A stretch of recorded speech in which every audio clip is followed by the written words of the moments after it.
Nasingwa sakho lamhla encwadzini yemisebenti yabapostoli sahluko 16 verse 25. Kwathi ekhathi nebusuku boPawula naSilasi bathandaza bahlabela tingoma tekuthumisa uNkulunkulu, tiboshwa letinye tatibalalele. boPawula naSila balimele bashayiwe bavalelwa ejele. LiBhayibheli lithi bahlabelela tingoma tekuthumisa uNkulunkulu. Inzatshana ithi lomunye umlimi wathi avukele ensimini yakhe weva kuhlabelela lokumnanzi kwenyoni, waze wafuna kuyibona. Wabeka phasi lebakasebenta ngako, wahamba wabheka la eva umsindo khona lomnanzi endlebeni yakhe lowamdonsa wamshisa umsebenti. Wamangala makasondzela athi uyajika emehlo esihlahleni, wabona inyoni ihlatshwe ngemanyeva. Le nyoni noma beyisemanyeveni kepha beyikhokha umculo lomnanzi endlebeni yalolalelako. Le nyoni ayizange yahlabela buhlungu lebeyikubo, ayihlabelanga emanyeva ayo. Kube yahlabela ngalobuhlungu beyikubo, ngiyacabanga lo mlimi bekangeke eve, bekangeke akhone nekuyinaka. Kepha lo mculo wale nyoni lomnanzi isebuhlungwini wabangela kutsi kube nemuntfu lotako ate uyikhokha ebuhlungwini bayo. Le nyoni ngathi yasacrifice kutsi ivakalise buhlungu bayo ngekuthi ivakalise lokumnanzi endlebeni yalomunye umuntfu.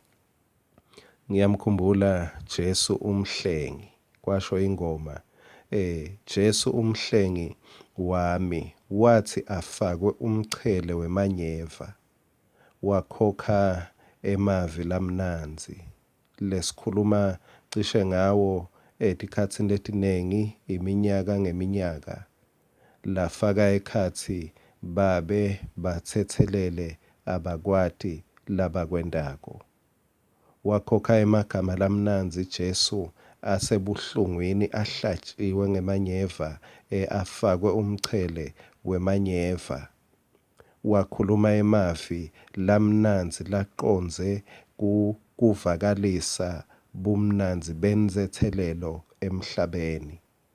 Lawo mavi lawo ngingathi aba yi-sweet music to the ear. Akakhulumanga out of his pain, akakhulumanga buhlungu bakhe, akakhulumanga kuhlukubetwa kwakhe, kepha wakhuluma luthando ebuhlungwini bakhe. Waletha ingoma yekucolela ebuhlungwini bakhe. NaNgipawula naSila nabo bashayiwe banetilonza. LiBhayibheli lithi phakathi nebusuku bahlabelela kuNkulunkulu. Ngiyawanakisisa ke lamagama lathi tiboshwa letinye tabeva. Tevani tiboshwa? Atizange teva tafuna emadvodza lashayiwe lasebuhlungwini, afuna emadvodza leve adumisa uNkulunkulu.